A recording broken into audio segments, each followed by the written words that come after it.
Welcome to See You on the Other Side, where the world of the mysterious collides with the world of entertainment. A discussion of art, music, movies, spirituality, the weird, and self-discovery. And now, your hosts, musicians and entertainers who have their own weakness for the weird, Mike and Wendy from the band Sunspot.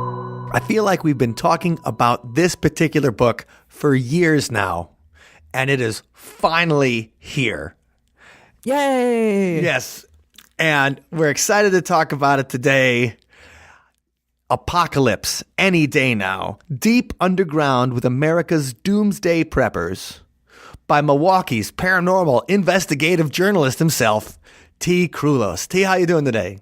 Oh, I'm great. Great to be back on See You on the Other Side. Hi, T. Hi, Wendy. Congratulations on the new book. Thank you. Thank you. As you mentioned, it was quite a process to get the book done. So Yeah, and it's awesome. And so exactly how long have you been working on this book right here? Because I remember hearing about it when you first announced it. yeah, let's see. I think I signed the deal for it in 2015. So I started working on it in 2015.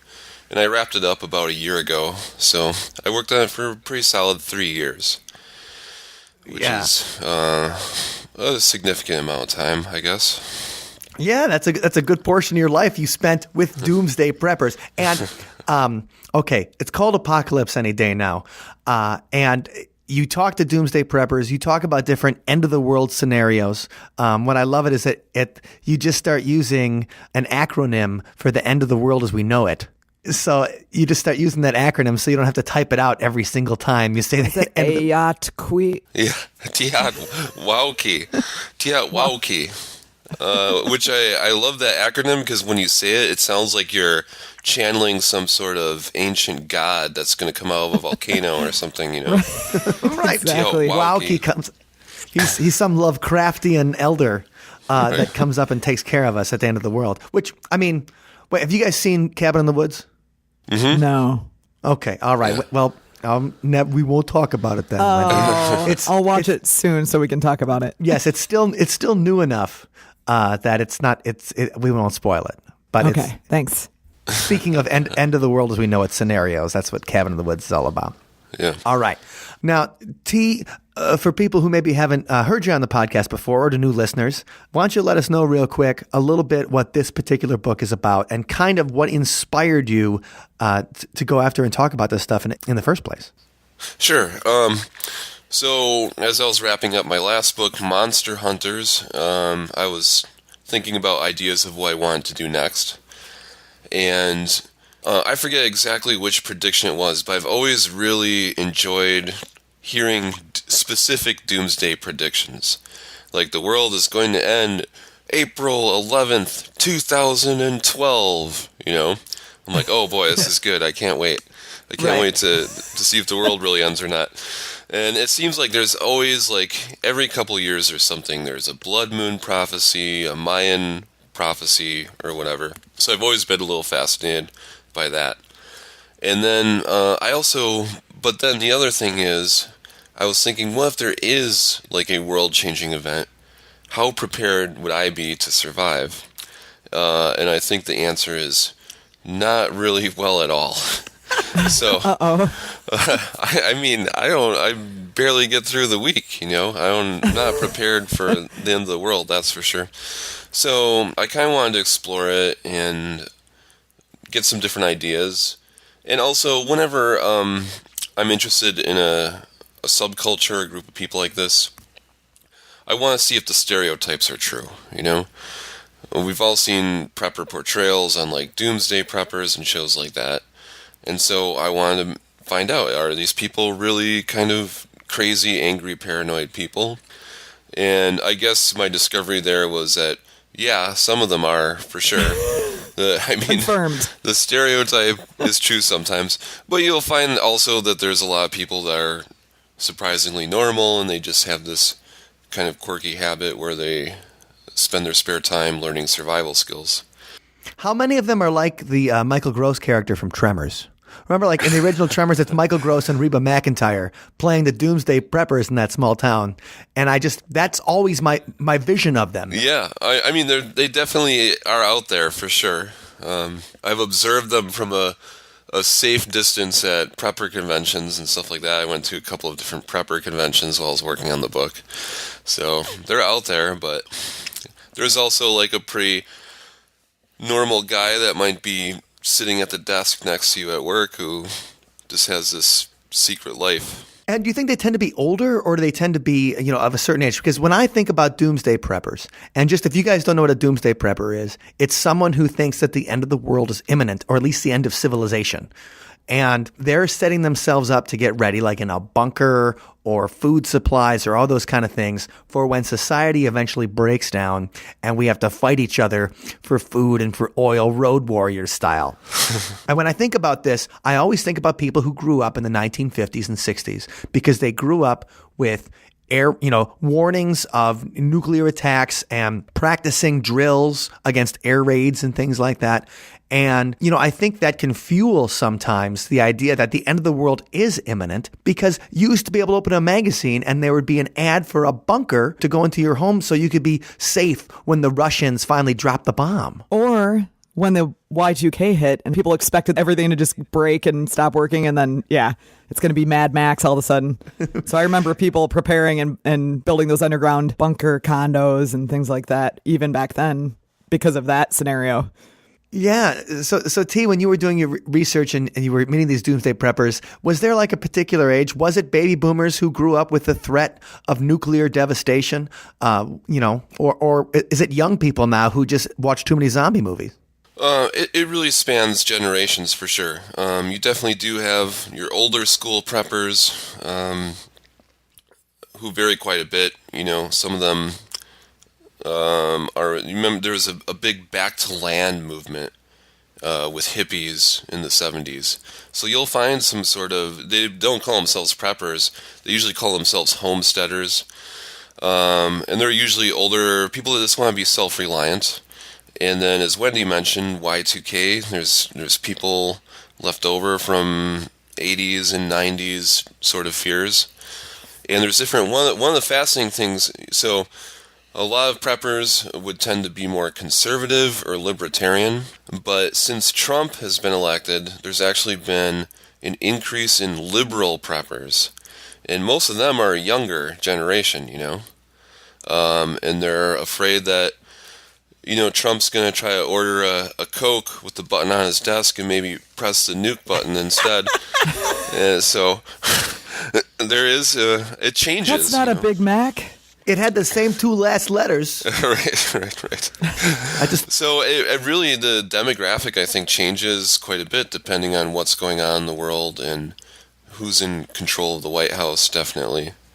During Obama's administration, there was a huge surge in more of your militia type of survivalists, because we were told all the time by whatever news sources that Obama was going to take all the guns. Remember? So that led to the huge explosion of more survivalist type preppers. Right. We always hear about whenever there's a mass shooting somewhere, like quickly after, there's an increase in gun purchases versus a decrease, because the people who want guns or want to protect themselves with guns or whatever, they're going to buy them up just in case this is the point where the NRA finally runs out of money. Right, yeah. And then they eventually they come for the guns.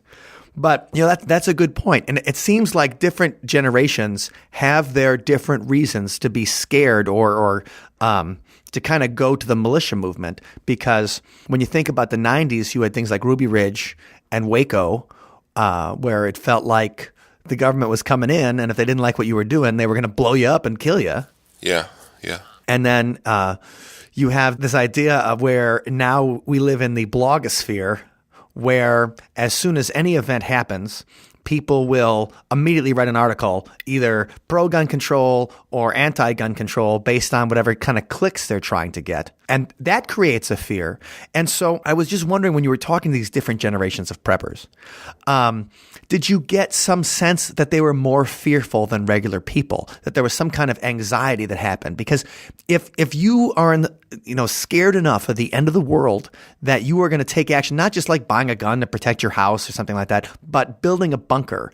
Or remember, Glenn Beck used to have a radio show, and the biggest sponsor was like food in case there was a power outage. It's like he talked about it every half an hour. He's like, when the electricity goes out, you're going to need food. People are going to be coming to your house to murder you for your food. Hey, well, don't forget the famous wave radio that Art Bell used to peddle on the regular. Right. When it hits you need a crank radio. It's the C. Crane crank radio, right? That's right. the whole idea. If nothing else, you can still listen to the radio. Right. Yeah. You're going to have to listen to defend yourself against the marauders coming. All that type of stuff, by the way, is a big, big business. The prepper business is billions of dollars. Did you find people who you felt on the whole were more fearful or had more anxiety? Was there some kind of pathology in there that convinced them they had to get ready in this particular kind of way? Yeah, I mean, definitely. A lot of those people tend to be a little bit more paranoid about world events, a little bit more fearful.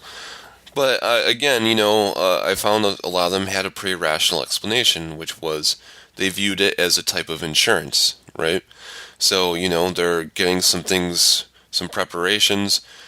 They don't think they'll necessarily have to use them, but in case there is some sort of disaster, then they'll be prepared, whereas people like me won't, But still, I think you need to find a good balance in your life. I think that you should be concerned about potential disasters, definitely, but at the same time, living in fear of the world ending, I think is a really unhealthy way of thinking. And not fun. No, not fun. Well, I think a lot of people, though, you get this feeling, and as we've seen, you have a great appendix at the end of the book, where it's like an apocalypse appendix of the different apocalypses that we've survived. And you talked about this when you said like the blood moon apocalypse in September of 2015. I remember we did a show about that. Yeah. And all the apocalypses we've missed.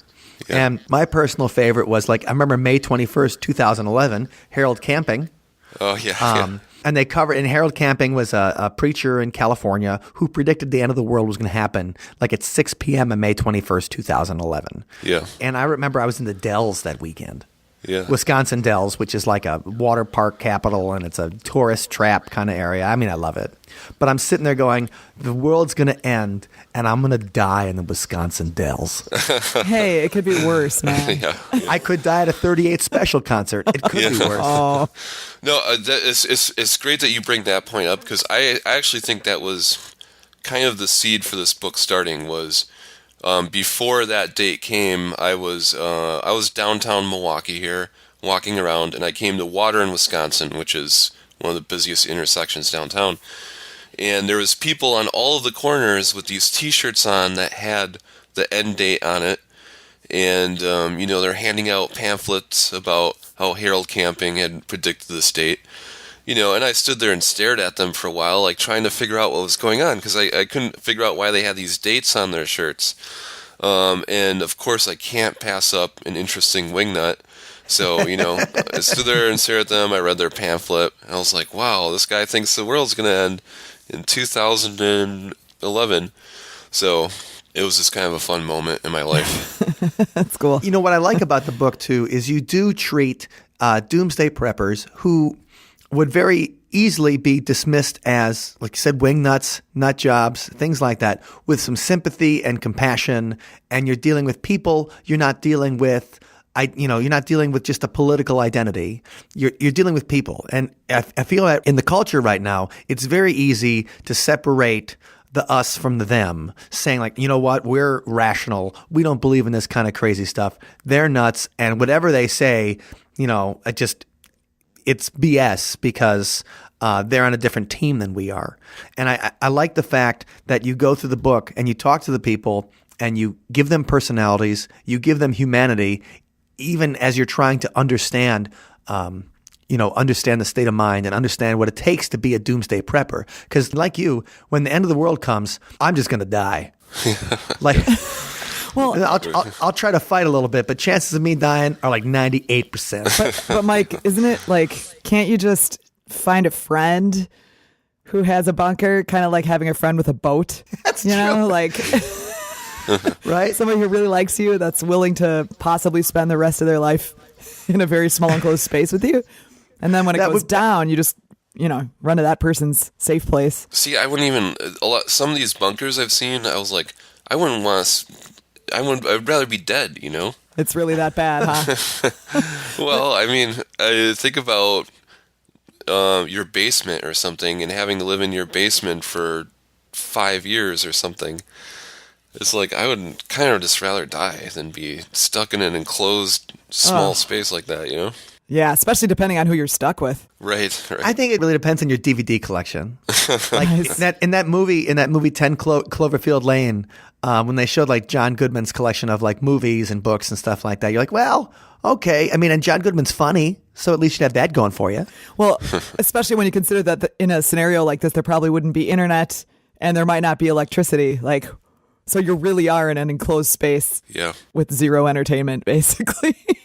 I think this is a good excuse, though, for like, when you treat other humans with compassion and understanding and try to see what their state of mind is and see their point of view and where they're coming from, can be really useful when it comes to the end of the world, because this might enable you to have a friend with a bunker if Trump hits the nuke button instead of the Coke button. Right? So that's what we're all hoping for, is that friend with that bunker at the end of the world. So at least keep one of them. So try to be good to be good to people, because you might need them when we're battling for gasoline. Right. Now that we talked a little bit about the doomsday preppers in general, I want to get into some of the scenarios for the end of the world that you talk about in the book that I thought were particularly interesting. Like Rose. Like I just jumped into the Rose chapter, and halfway through I was like, oh man. So who is Rose? Okay, so Rose is an award-winning chatbot, and her creators entered her into a contest. It's a contest based sort of on the Turing test. They see how long an artificial intelligence can keep a person fooled into thinking that they might actually be a person. And Rose didn't last very long, but she lasted longer than the rest. So it's something that's improving constantly, And the chapter, and that's the Turing test, right? Alan Turing, Yes, who Benedict Cumberbatch played in that movie, right? Said, right, yeah.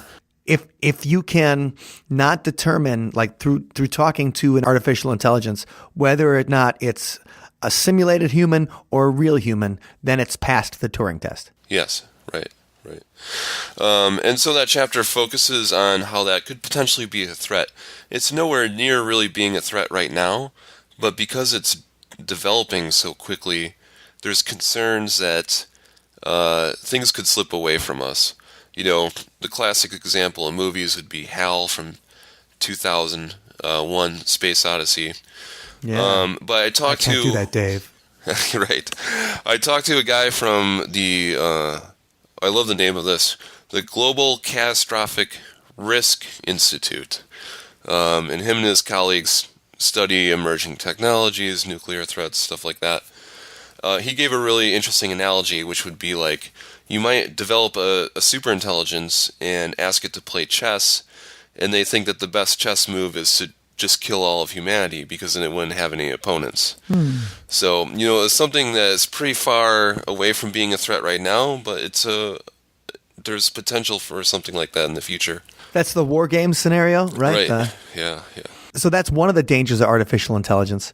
But what are some of the others when you talk like the people from the Global Risk Initiative, and you talk to some different AI scientists, and you even traveled to New York to talk about AI, right? Yes, that's the guy from the Global Catastrophic Risk Institute is in New York, so I visited him while I was out there to talk about mostly AI.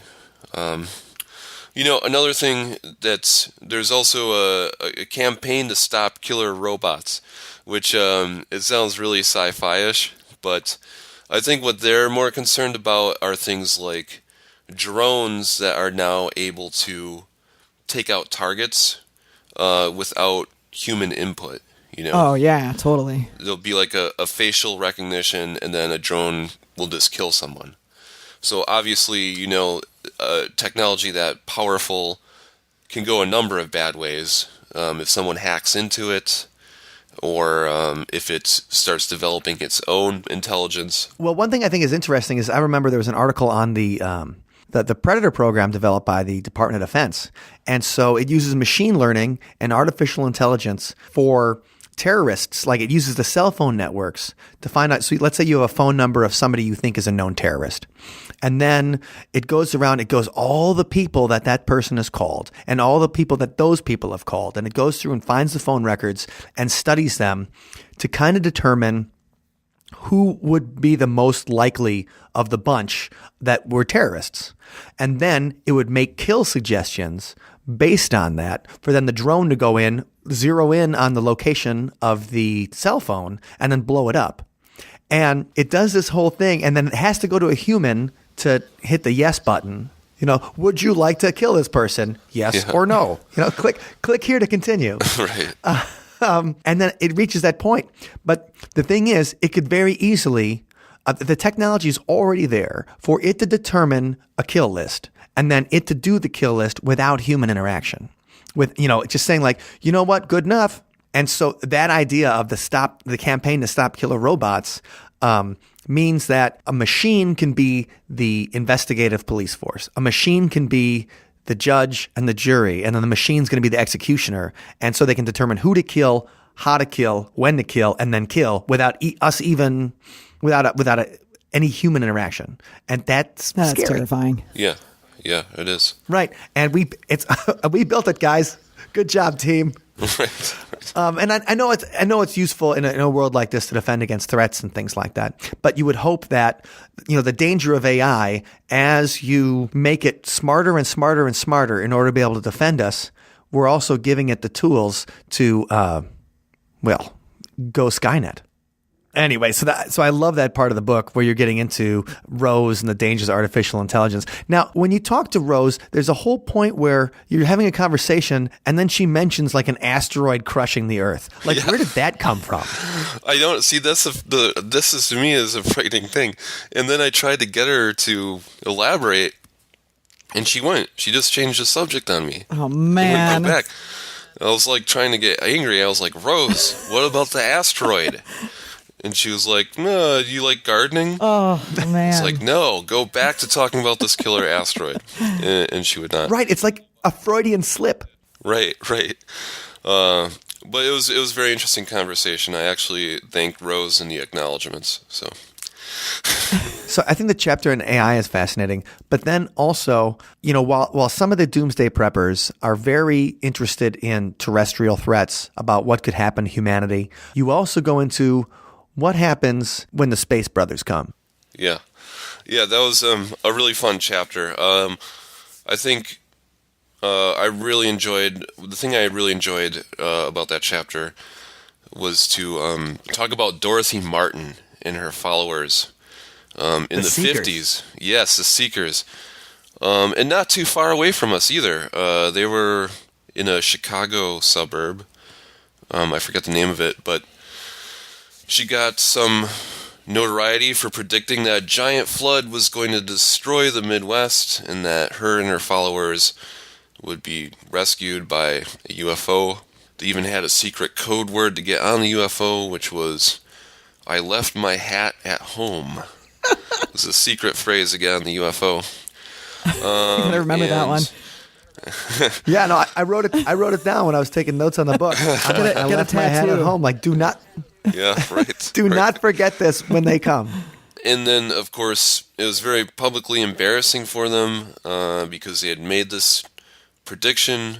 I forget the date. I think it was originally in October of 1952. I want to say somewhere around there, and then it didn't happen. And I talk a little bit about cognitive dissonance in this chapter. They changed the date to December, and this is just a scene I wish I would have loved to have seen. Her and her followers came out on the street and were singing Christmas carols, and there was a huge crowd of people there because the newspapers had reported that this UFO was going to come and pick them up. And then, of course, it never happened. So it was quite a scene.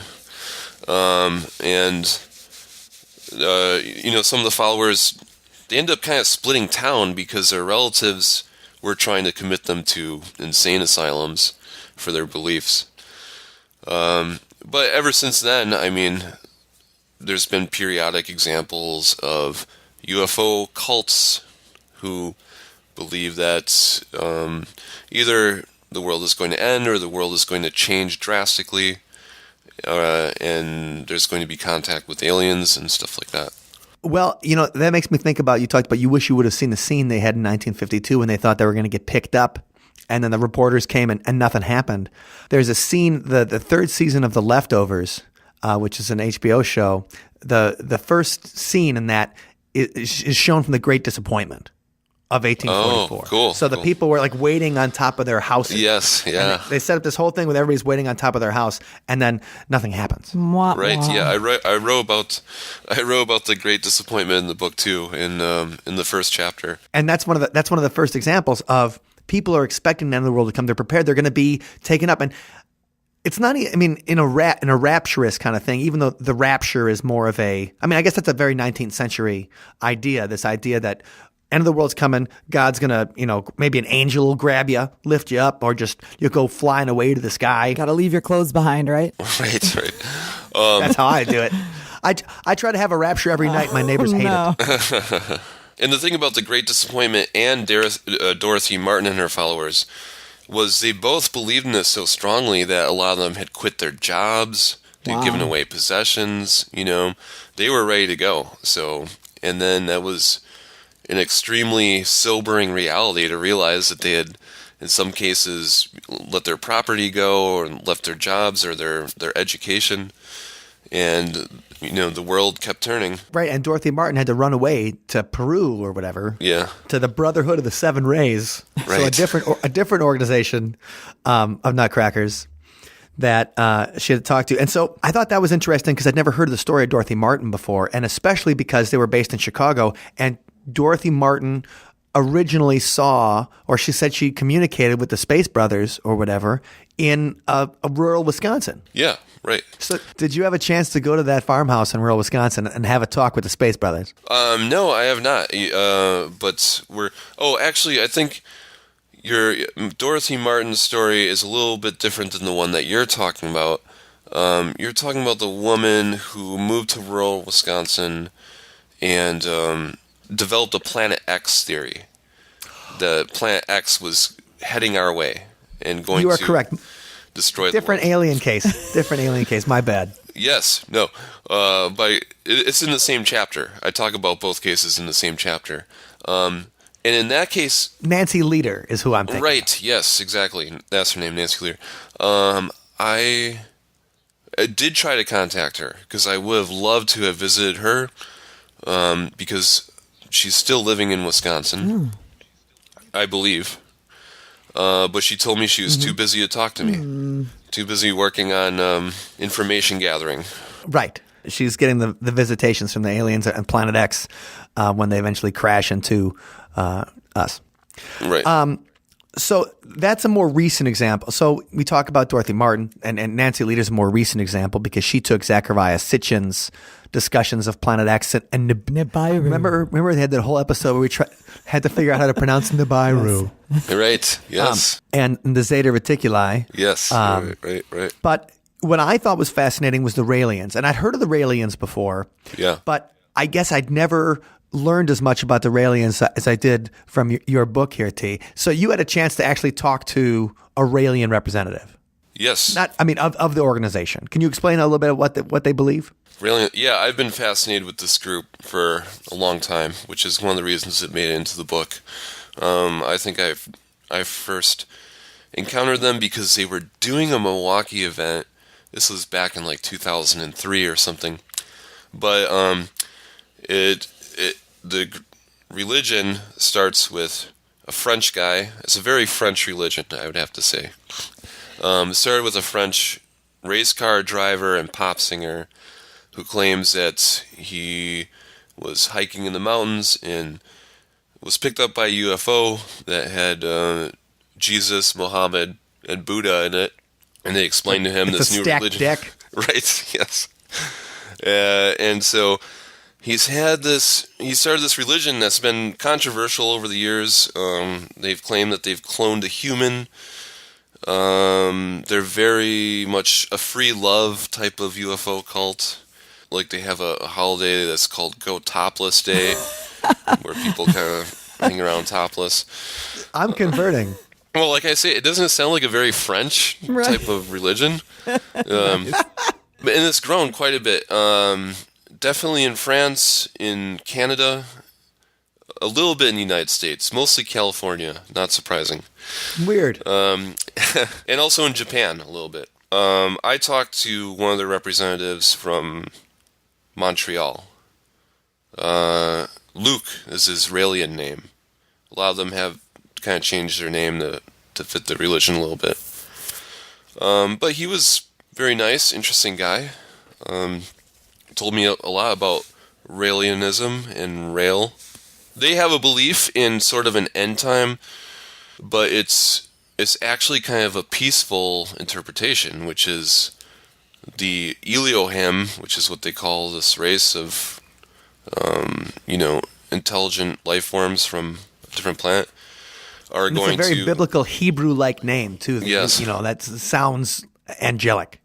The Rael and his followers believe that they need to build this beautiful embassy for these aliens, and once that happens, they're going to land, and then they're going to bring a peaceful revolution to the world, They're going to fix a lot of our problems, like hunger and pollution, and the world is going to become this Like amazing best case place. scenario. Yes. Yeah. Yeah. Well, do you expect any less from an organization that has something called Go Topless No. Day? Right. But I also think it's very significant that they're almost. It's a very sci-fi kind of religion because number one, they believe that the Elohim are come down, and when we're ready to accept peace and harmony, and have the New Jerusalem kind of paradise on earth. But second, is very sci-fi because the New Year is celebrated on August 6th, which is the anniversary of the nuclear bomb going off in Hiroshima. Right. And that's what gets us to aliens' attention, just like in the day the Earth stood still. Yes, exactly. So I thought that was fascinating. Yeah, I guess I should point out they do believe in a bad scenario, which is, I guess, the way they view it is there's either going to be, humanity has a choice. You can either go down path A, which is going to be nuclear destruction of the entire world, or you go down path B, which is you build this embassy, the Elohim come to Earth, and the world becomes paradise. So make the right choice. Right. So just make sure. So give President Trump a Pepsi button instead of a Coke button. Nice. Right. Less Right. chance of mistakes. So, but the alien chapter is great because it also, when you talk about people going through time, being disappointed when they think that some kind of rapturous apocalypse is going to come and then it doesn't come, I mean, that can lead to things like Heaven's Gate, which was, its own apocalyptic cult. Yeah, that's one of the most infamous cases, of course, was that its members thought that they were going to get off of the planet onto UFO. I mean, sort of similar to Dorothy Martin's group, although her group didn't take that last step, which was suicide. It was a mass suicide from Heaven's Gate. They're a very interesting group, too. They had, when I knew about Heaven's Gate when it happened. It was something I read about at whatever age I was when that happened. But before I started working on this book, I didn't realize that they had such a long history as a group. They date back to the 70s, actually. And if you guys are interested in going more about Heaven's Gate, we have a fully in-depth episode where we talk on the 20th anniversary of the suicides. We talk about it, and that's one of those things where they thought the only way to get to the alien spaceship was by dying and releasing their souls here. So if somebody tells you to do that, don't. That's right. Yeah, that was episode 138 if you want to check it out. So some of the other interesting ways that the world can end in the book, I really like your chapter on the sixth extinction, which is also the name of a great X-Files episode. But they don't explain that much about what the sixth extinction is. So could you elaborate a little bit. Sure. And by the way, this chapter to me is a most likely scenario as far as an actual threat to the world. So our planet so far has had 5 major extinctions throughout its long, long history. A lot of those were extinctions of simple organisms as the world was starting. Of course, the extinction that caused the death of the dinosaurs is one of the more famous ones. And scientists believe that right now we're in a 6th extinction, where you see so many different species of animals going extinct that it's really kind of alarming. And the focus of the chapter is a lot on climate change and the different bad things that will happen to the planet as the globe heats up. I talk about kind of a extreme climate scientist in the chapter, but then I also actually went to Madison for this chapter. I went to UW-Madison and talked to a climate scientist there who I think has a more grounded perspective. And the depressing reality is, that sort of end of the world isn't something where, boom, the world is over one day. It's kind of a slow, creeping death that's going to affect the world badly in small increments here and there. Right. This is how the world ends, not with a bang, but a whimper. Right. Yeah, absolutely. And, a couple things about this chapter I love. Number one, I hadn't heard the term before, Anthropocene extinction. Because that word anthro, which means human, like anthropology or misanthrope, you hate humans, like that fully puts the onus on humanity. This is the age of humanity, and this is our extinction. Yeah. And number two, when you talk about the dinosaurs, you go ahead and you put the picture of the T-Rex eating the Triceratops from the Milwaukee Public Museum. Yes, that was fun. I went and got permission from the museum to use that photo. And that, by the way, they built that exhibit when I was probably, 8 years old or something. And it terrified me when I was a kid. When you walk in that room, because it's just so big. If you're a kid, there's this huge T-Rex looming life-size in front of you. And it's graphic. Right, I feel like at the time the sound effects were louder, or maybe they just seemed louder because I was a kid. It's kind of this thunder and lightning and roaring and, Yeah. It's like a haunted house for a little kid because little kids love dinosaurs. And the T-Rex is always the thunder lizard, the scariest dinosaur. And then you see him in his full majesty feasting on a Triceratops with the guts and everything. Yeah, and you're standing next to it, so you get to, feel the scale as a child. I was also traumatized by that as a kid, and field trips to the museum. When I think about this, Joe Pilato, who played Captain Rhodes from Day of the Dead, passed away yesterday at 70 years old. And his famous scene is his death scene in Day of the Dead, where he's being pulled apart by the zombies, and he's going, choke on him. And it's such a horrific scene. His character's so foul in that film. But you see the guts of him. And so when I first saw that scene in Day of the Dead, the first thing I thought of was the guts of the Triceratops from the Milwaukee Public Museum. So rest in peace, Joe Pilato. But also, the fact is, it's graphic enough that I can still see it clear as day, like post-traumatic stress disorder in my mind. Yeah. So I just love that you put that in there. But the extreme climate scientist is McPherson, right? Yes, Guy McPherson. And, he basically says there's nothing we can do about it. Yeah, he was,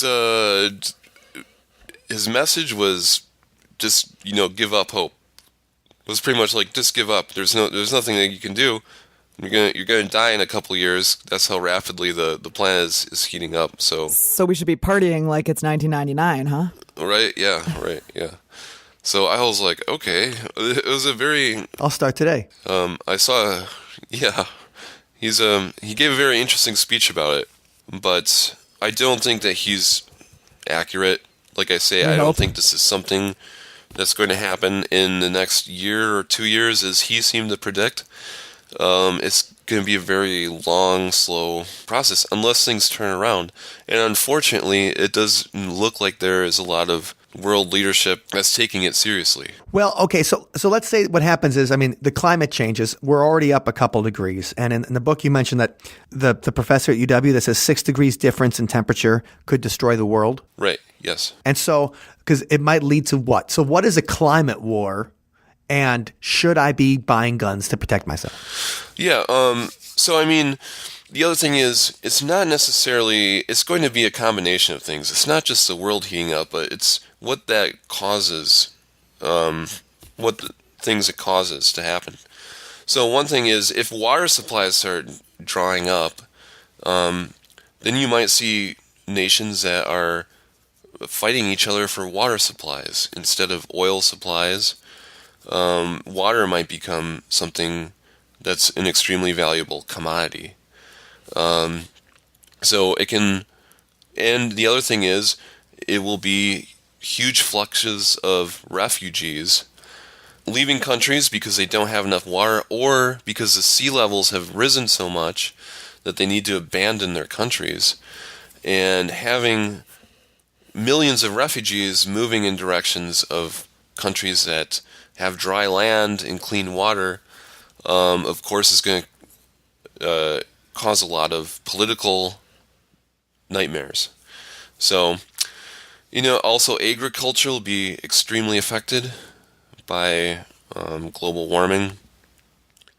And these are all just different factors that are going to lead to a really bad situation. So the idea is we need to get off the planet as quickly as possible before we ruin it. Or work toward the opposite direction. Right. Yeah. Or try to get less pollution and try to turn back the tide of climate change. But the idea of a climate war, like, I'm already afraid of what happens because we get so much for agriculture from California when the big one hits in California, right? And it breaks off the mainland. Like, what's going to happen to our crops? No more avocados. Right. Right? How am I going to have my guacamole? If I had guacamole, I'm going to start a climate war myself. So that idea that I think when people think about climate change, they don't realize that very small changes affecting in agriculture will then have larger changes. It's the butterfly effect. Yes, completely. Without Ashton Kutcher. Right. Yeah, it's, a lot of our systems are kind of frail. So, there's a lot to be concerned about. I read a book by Ted Koppel, actually, while I was working on this book, called Lights Out. It's about how incredibly fragile our electrical grid is, Oh, gosh, that's scary. It's pretty easy to do some pretty serious damage to a lot of people if that goes out. And think about how much we rely on electricity, as a society, really. Yeah. I thought about that when we had the polar vortex this winter. You're outside for 5 minutes and suddenly you can't feel your extremities. It's like, what do people do without heat? It's really seriously a problem. Dangerous. Well, our system, I mean, right now we live in like you just said, the polar vortex. So we're in Wisconsin, T's in Milwaukee, Wendy and I are in Madison. And when we talk about the wintertime, like, you're dead if you go outside. So our systems right now for heating and everything relies on this grid.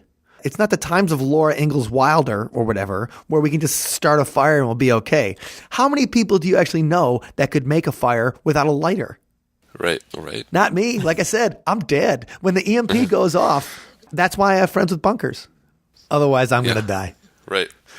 But okay, so Ted Koppel's book goes into, what would happen when the power goes out. And remember that great episode of The Twilight Zone, The Monsters Are Due on Maple Street, where it shows people turning on each other just because they put the power out in one neighborhood. Yeah. And that's that idea. So let's say, if we go to your last chapter, T, let's say what happens that we can't save the Earth or whatever. It's a scenario, or the asteroids are coming, and it's a deep impact / Armageddon scenario, and Bruce Willis can't save us. Then how do we get to Mars? Who's going to Mars? Yes. So, I think that really is the future, no matter what. We need to colonize space. If for no other reason, because the world is becoming incredibly overpopulated. So if you want to keep increasing the population the way that it has been, you're going to need to settle other planets. There's a lot of excitement about this idea. There's a lot of companies that would like to send the first settlement to Mars. I talked in my last chapter about a group called Mars One, which has been sort of a controversial group as far as people are very skeptical about whether they can actually do this, but they are trying to develop a program to send the first group of people to Mars to set up a colony. And they keep pushing the date back, but I believe their projection right now is something like 2026. And that's pretty good. That's a one-way trip for somebody. Yes, one-way trip, just because it would be a much cheaper mission, and because, the goal is to start a settlement. Besides Mars One, though, I should point out, NASA also does have a plan to send people to Mars. SpaceX has also talked about something like that. But they got to get a rocket off the ground first. And the trip to Mars, doesn't it take like 7 years or something? I guess depending on the technology, as things advance, hopefully it'll be shorter. Yeah, technology is changing, but I remember it being a lot shorter than that. I think it would take like a couple months or 9 months, I think. Yeah. Yeah. Because the thing is, and I thought driving to Florida took forever. Yeah. But no, the idea here, we have to colonize space. I'm in complete agreement with it, because I don't think that people will stop populating. When scientists come out and say what we're going to have to do is people are going to need to stop having children, and unless you put birth control in the water supply, unless there's some kind of plan like that, which is obviously sick and terrifying, you're not going to stop people from reproducing at the rate that the planet's going. Yes. Well, that's why we just have to eat the babies. Thank you, Jonathan Swift. Right? It's it's Soylent Green. But this idea of overpopulation has been with us from the 70s, and they've always been like, okay, we're gonna have to do, everybody's gonna have one kid, blah blah blah. Or China, they enforced that one child policy. Like, you might be able to do that in that culture, but if people tried to do that here, then there would be a revolt. I'm sure people would fight the government if that was the policy here. I would. I'd be the doomsday prepper in that scenario. And so we're going to have to go to Mars. So I love that it almost gives us some kind of hope. The end of the world as we know it might come, but there might be another world we can go to, and we're smart enough to get there. Yeah, that was really my intention too. I was like, this book has a lot of depressing moments in it, I think. I kind of joked around that because I was reading so much stuff about the world ending. So I joked that when the book was over, I was going to read nothing but Hello Kitty comics or something for a month to try to get my brain back in whack. I was wondering about that. Just spending 3 full years constantly focused on that topic. It's almost like you need some Tony Robbins it's a downer to get you positive again. Yes.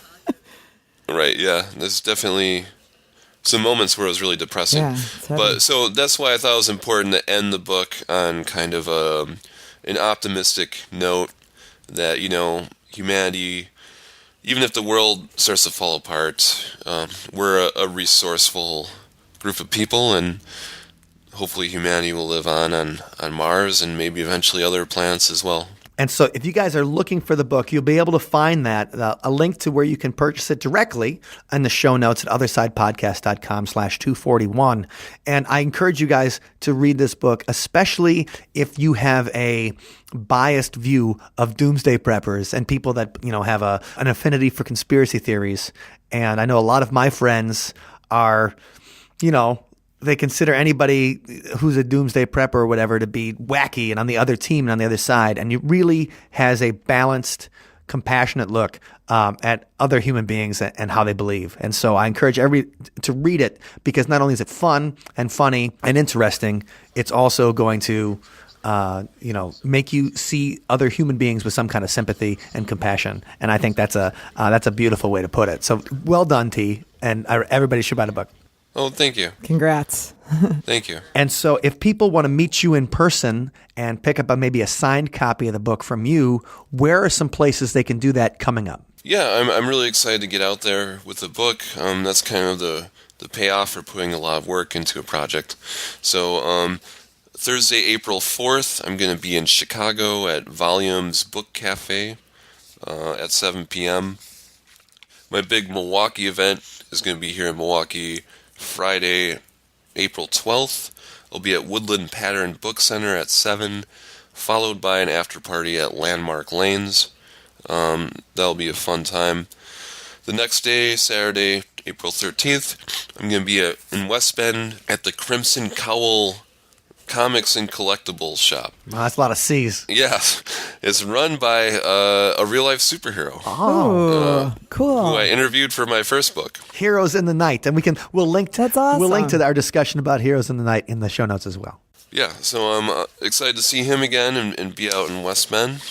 And then the last one I have in April is April 20th. I will be in Madison. Woo! There's a little event called Authors in the Barns, and it's at the Barnes & Noble at the West Town. Is it West Yes, Town it is. The Barnes & Mall? Noble West Town Mall, and it's 422, so light one up and go meet T. I'll be there from 10 to 3, I believe it is, and it's a bunch of Wisconsin authors are all going to have their own table inside the Barns there, so you can meet a bunch of authors there. That sounds fun. Authors in the Barns. Okay, I was thinking of it as a Wisconsin thing, like they were doing it to... Like in the barn, yeah. No, Barnes with an E. Okay. All right. I was like, all right, well, I guess that's a Wisconsin thing, but T's Barn's going to have a bunker. Yeah. Okay, so you're going to have a chance to check that out and get the book in person there. And also, to anybody who's in the Midwest, T is the organizer for the Milwaukee Paranormal Conference, and you'd have a chance during the Milwaukee Paranormal Conference to get a personal haunted tour of the most haunted area in Milwaukee from T. And that's the Milwaukee Paracon fundraiser tour. And we're going to put a link to that in the notes so you can get from one of Milwaukee's great paranormal authors in a tour of Milwaukee's haunted downtown. And written by my sister, Allison. So you know that the research is going to be good into it because we'd all bust her chops if it wasn't. That's right. And there's one more thing I wanted to ask you about, T, because you're so prevalent in the paranormal scene here. I heard that there's going to be an episode of, is it Outdoor Wisconsin? Oh, yes. With the Krampus. Yeah, I think... Can you tell us a little about that? I think that you guys might be in the show, too. You guys should tune in. You know? Yes. So when we were working on Milwaukee Krampus, which is a Krampus celebration we do every December 5th, we were really thrilled. Outdoor Wisconsin not only came to the event, but they came to a couple of our planning meetings to get some sort of behind-the-scenes footage. And so that is finally going to premiere tomorrow, actually. Thursday, Awesome. the 28th. It's premiering here in Milwaukee. I know that the times are a little bit different according to the PBS stations, but it shows around Wisconsin and parts of Illinois and Minnesota as well. So check your local listings for Outdoor Wisconsin, and they're going to be featuring the Milwaukee Krampus story in this episode. So Congratulations on that. That sure was a fun event and very well done. yeah, I'm thrilled that Outdoor Wisconsin picked up on it. So That's very Fantastic. cool. Well, we had a lot of Wisconsin talk today, but we hope that everybody else enjoys, first of all, come visit Wisconsin. But Right. In May through September, you're going to love it. that's right. Yes. Well, thank you so much, T, for joining us today. It's always a pleasure speaking with you. Yeah. always a pleasure to be here. And we appreciate your time, and good luck with the book. Thank you. Thanks so much.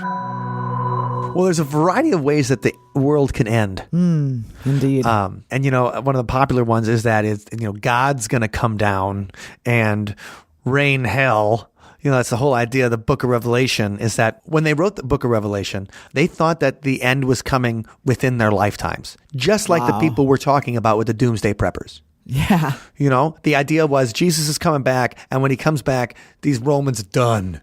We're going to take care of it, and all the unbelievers are going to be tossed into the lake of fire, and everybody else is going to be taken up by Jesus to heaven. Well, it's funny, Mike, because, recently we were down in Austin for South by Southwest, and one of the biggest parties we went to, in fact, Right. was for the upcoming TV series of Good Omens. the Terry Oh. Pratchett and Neil Gaiman story. So I was just thinking about it because they had such a great promotion going on where they had people dressed up, in the streets handing out flyers that the apocalypse was coming. The end is near. And then it was all adding up to this giant party, the Garden of Earthly Delights, where people were supposed to just go and like enjoy life while you can because it's going to be gone soon. There were some earthly delights, though. But yeah, there certainly were. Yeah, it was pretty good. It strikes me as funny that, it is such a serious topic, and yet like everybody's like, yes, look at, we're having a little pretend end of the world. It's just, and I was thinking about it too, because they were handing out those flyers and they had people marching with the signs that said, the end is near. And it reminded me of Y2K. Right. And I was in New York City the week before the turn from 99 to 2000. And there were actually people like that, and it wasn't a joke. So it's just funny that in that short amount of time, it's Right. It's gone become from something we make fun of. Right.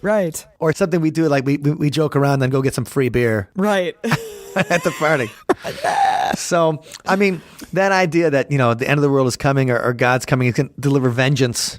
Well, this particular song kind of takes that idea of the fire and brimstone of the end of the world and adjusts that to, if God won't do it, then we will.